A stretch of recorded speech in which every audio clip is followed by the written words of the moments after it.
बिस्मिल्लाहिर्रहमानिर्रहीम। हमारा अगला टॉपिक है relationship of biology with other sciences.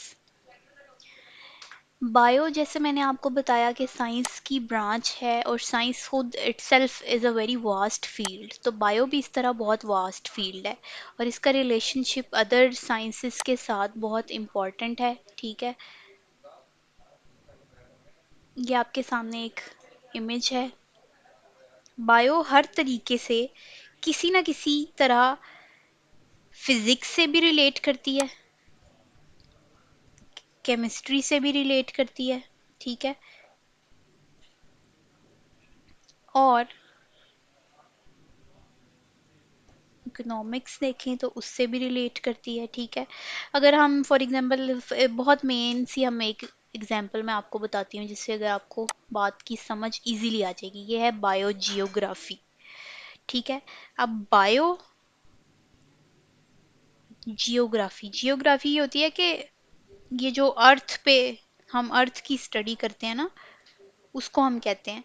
तो अर्थ पे the study of distribution of organisms on earth is called biogeography. अब दुनिया में अर्थ पे ज़मीन पे ऑर्गेनिजम्स किस तरीके से फैले हुए हैं, उस सब को हम जो जिस तरह स्टडी करते हैं उसकी, वो किस तरह उन्होंने किस ऑर्गेनिज्म ने कितनी जगह कवर की हुई है, अपनी फूड के लिए वो किस तरीके से स्ट्रगल करते हैं, कितना टाइम उनको चाहिए होता है, वो किस तरह सांस लेते हैं, हर चीज़ वो इन्वायरमेंट से क्या ले रहे हैं और इन्वायरमेंट को क्या दे रहे हैं इन रिटर्न। ठीक है, हर चीज़ को हम स्टडी करते हैं बायोजियोग्राफी में। तो इस तरह बायोलॉजी जो है वो रिलेट कर गई जियोग्राफी से भी। ठीक है, दूसरी इसकी एग्जांपल ये हो सकती है कि लिविंग ऑर्गेनिजम्स हैं तो वो उन्होंने अर्थ का कुछ पार्ट है जिसपे वो फॉर एग्जांपल वो किसी भी चीज़ को अपनी डाइट के लिए फसलें लगाते हैं। ठीक है, किसान जिस तरह गांव में फसलें लगाते हैं तो वो जो फसलें लगाते हैं उससे हमें फूड मिलता है।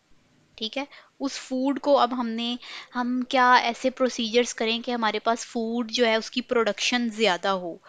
ठीक है, कौन सा ऐसा इलाका है जहाँ पर जी कौन सी फूड है वहाँ वहाँ पर लगाई जाए तो वो ज़्यादा प्रोडक्शन होगी, उससे ऑर्गेनिजम्स को जो है वो फ़ायदा होगा, हमें खाने के लिए खुराक ज़्यादा मिलेगी। इस सारों की चीज़ों की स्टडी जो है ना, ये सब कुछ शामिल होता है बायोजियोग्राफी में। इस तरह वो इससे रिलेट करती है। आगे आ जाती है biophysics. Biophysics is a bridge between biology and physics. ये भी फिजिक्स से रिलेट करता है, किस तरह study of biological system and biological processes using physics based methods और बेस्ड ऑन फिजिकल प्रिंसिपल। इसकी मैं आपको छोटी सी एग्जांपल देती हूँ। जैसे हम हार्ट के लिए ईसीजी कराते हैं। ठीक है, ईसीजी कराते हैं ना, जिससे हमें पता चलता है कि हमारा हार्ट जो है वो ठीक, उसकी हार्ट बीट बिल्कुल ठीक है। तो वो ईसीजी जो है ये इसकी जो मशीन है वो फिजिक्स के रूल्स को फॉलो करती है ना। वो फिजिक्स पे किस तरह वो जो हमारी बन रही होती हैं जो हमारी वेव्स बन रही होती हैं हार्ट बीट की। ठीक है, इस तरह आपने देखा है ना हमारी हार्ट की इस तरह वेव्स बनती हैं। तो ये सारी फिजिक्स के प्रिंसिपल के रूल के अकॉर्डिंग बनती हैं। ठीक है, उसको हम स्टडी करते हैं बायोफिजिक्स में। और ये भी हमारे लिए मोस्ट इम्पॉर्टेंट है क्योंकि हम ज़ाहिरी बात है कि जो हार्ट की जितनी भी डिजीज़ हैं, फॉर एग्जांपल अगर हार्ट अटैक भी है तो उसमें हमें सबसे पहले यही देखना होता है कि हमारा हार्ट अच्छी तरह बीट कर भी रहा है या नहीं। तो उसके लिए हम ईसीजी करवाते हैं। और ईसीजी किसको फॉलो करती है? रूल ऑफ फिजिक्स को। सारे रूल्स एंड रेगुलेशन किसके यूज़ होते हैं? फिजिक्स के। तो फिर बायोलॉजी रिलेट करेगी बायोफिजिक्स से भी। दूसरी एग्जांपल्स आप ये दे सकते हैं कि एटम्स जो हैं किस तरह अरेंज होते हैं डीएनए में, प्रोटीन में। वो सारे जो हम किस तरह स्टडी करते हैं वो भी हमारे बायोफिजिक्स में आ जाते हैं। ठीक है, बायोलॉजिकल मशीन्स जितनी भी हैं जो हमारे प्रोसीजर्स में यूज़ होती हैं। Biostatistics, statistical analysis of result obtained in biological experiments. ठीक है, उसके बाद है study of chemistry of life, chemical basis of cell. Cell में केमिकल रिएक्शंस हो रहे होते हैं, सेल की स्टडी तो सेल बायोलॉजी में आ जाती है। फिर उस सेल में केमिकल रिएक्शंस हो रहे होते हैं, जाहिर बात है केमिकल्स हैं वो केमिस्ट्री रिलेटेड है, इस तरह वो बायोकेमिस्ट्री से भी रिलेट कर जाता है। ये देखें अभी जो मैंने आपको एग्जांपल दी थी, ईसीजी के इंस्ट्रूमेंट्स जो हैं वो फिजिक्स से रिलेटेड आ जाती है। साइकोलॉजी में हम पढ़ते हैं application of the knowledge of biology in understanding human mind. ठीक है, कि ह्यूमन माइंड में क्या चल रहा है, वो सब कुछ हम साइकोलॉजी में स्टडी करते हैं।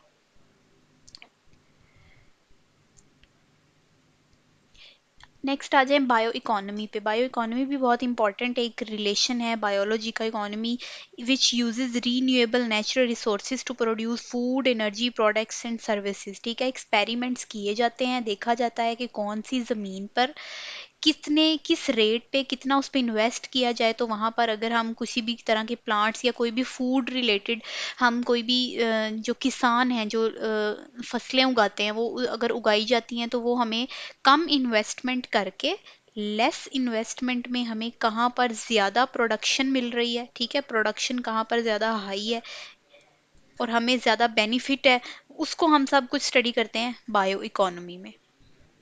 ठीक है, ये इसका रिलेशन हमने पढ़ लिया सबके साथ। अब नेक्स्ट पे आ जाएं। नेक्स्ट टॉपिक जो है वो हमारा है careers in biology. Careers in biology, where can biology take you. ठीक है, मोस्ट इम्पॉर्टेंट पार्ट इज के अगर बायोलॉजी है, अगर हम कोई स्टूडेंट हैं तो वो हमें, अगर वो बायो का सब्जेक्ट रखते हैं तो वो उनका फ्यूचर क्या होगा। सबसे जो इम्पोर्टेंट बात इधर ये है, future depends on what you do today. This is the most important thing. ठीक है, आप कुछ प्लान करते हैं, ठीक है, उस पे वर्क करते हैं, उससे आपको आपका कैरियर जो है डिसाइड होता है। ठीक है, अगर फॉर एग्जांपल आपने बायो का सब्जेक्ट जो है वो चूज कर लिया, बायोलॉजी कितनी वास्ट फील्ड है, कितनी ही ज़्यादा वास्ट फील्ड है, इसमें आप बहुत सारी फील्ड्स को में जाकर आप आगे मतलब ज़िंदगी में तरक्की कर सकते हैं। फॉर एग्जांपल अगर आपने बायो रखी है, बायोलॉजी आपने रख ली है, बायोलॉजी के बाद आप आगे मेडिकल में जा सकते हैं सबसे मेन। ठीक है, मेडिकल में आप सर्जन बन सकते हैं, ठीक है, जो ऑपरेट करते हैं, आप जनरल फिजिशियन बन सकते हैं, डेंटिस्ट बन सकते हैं। ठीक है, ये सब ज़रूरियात ज़िंदगी जो है हमारी, उसमें हमारे डॉक्टर हमारे लिए बहुत इंपॉर्टेंट होते हैं। ठीक है, मेडिकल एंड हेल्थ सर्विसेज में जा सकते हैं आप, फार्मासिस्ट बन सकते हैं आप। फार्मासिस्ट का काम क्या होता है कि वो ड्रग्स को स्टडी करता है, ठीक है, मेडिसिन्स बनाता है, मेडिसिन्स के बगैर तो बिल्कुल भी गुजारा नहीं है। आजकल नए नए तरह की बीमारियां निकल रही हैं, उन सब से पूरा उतरने के लिए हमें मेडिकल्स नए नए तरह की चाहिए, मेडिसिन नहीं चाहिए, तो फिर इसलिए ये भी एक बहुत इंपॉर्टेंट करियर आ सकता है, उसमें आगे हम जा सकते हैं। ठीक है, ओप्टोमेट्री एक फील्ड है, ओप्टोमेट्री आजकल के जो अभी जो चल रहा है एरा, इसमें ओप्टोमेट्री के डॉक्टर्स हैं। ठीक है, आईज, स्टडी ऑफ आईज, इसको आपने स्टडी करना है तो आप इस फील्ड में भी जा सकते हैं। ठीक है, बायोलॉजी की बहुत सारी फील्ड्स हैं। ठीक है, उसके बाद आ जाती है फूड साइंटिस्ट एंड न्यूट्रिनिस्ट। ठीक है, इसमें यह है कि good understanding and awareness of chemical composition of food, कि हमारी खुराक बनती कैसे, केमिकल कंपोजिशन ऑफ फूड। ठीक है, न्यूट्रिशनिस्ट जो बनते हैं उनके लिए ज़रूरी है कि उन्हें पता हो कि हमारी बॉडी के लिए ज़रूरी क्या है।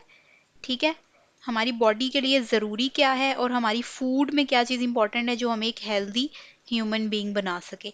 लोगों को गाइड करते हैं वो कि आपको ये चीज़ खानी चाहिए, आपको अपनी लाइफस्टाइल को इस तरह मॉडिफाई करना चाहिए, हर चीज़ जो है वो इसमें, बाद में आप इसमें मास्टर डिग्री में जा सकते हो। ठीक है, पहले आप इसमें बीएस करते हो, उसके बाद दैट इज़ 4 ईयर डिग्री, उसके बाद आप इसमें एमएस कर लेते हो, उसके बाद आप अपना क्लिनिक भी रन कर सकते हो। ठीक है, ये आपके ब्राइट फ्यूचर के लिए बायोलॉजी में बहुत सारी फील्ड्स हैं।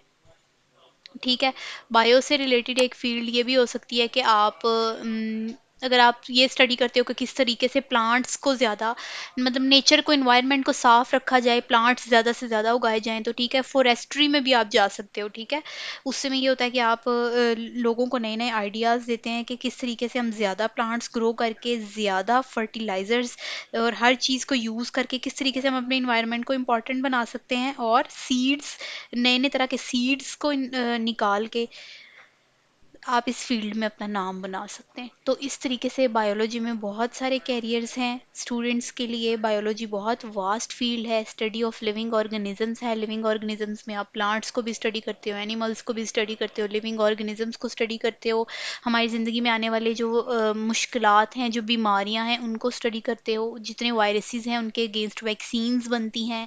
आप फार्मासिस्ट बन सकते हैं, आप डेंटिस्ट बन सकते हैं, आप जनरल फिजिशियन बन सकते हैं, आप सर्जन बन सकते हैं।